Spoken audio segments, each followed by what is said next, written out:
Huwag mong isara ang ilaw. May kakaibang patakaran sa dorm na nilipatan ko.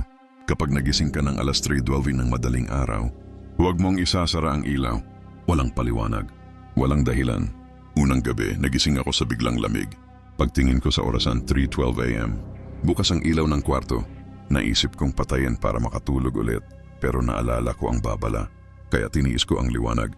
Mula sa sulok ng kwarto may narinig akong marahang paghinga. Hindi ko nilingon. Ilang minuto ang lumipas at biglang may narinig akong bulong. Salamat. Kinabukasan, tinanong ko ang roommate ko kung narinig niya iyon. Namumutla siyang sumagot. Bukas ba ang ilaw mo kagabi? Tumango ako. Huminga siya ng malalim. Swerte mo. Kasi kapag pinatay mo raw ang ilaw, sila ang nagiging malinaw. Hindi ko na siya tinanong kung sino ang sila. Hanggang sa isang gabi napagod ako. Nakatulog akong bukas ang ilaw. Pero bandang 3:12 a.m. bigla itong namatay. Walang kuryente. Sa dilim, narinig ko ang sabay-sabay na paghinga. Hindi lang isa. Mula sa bawat sulok ng kwarto.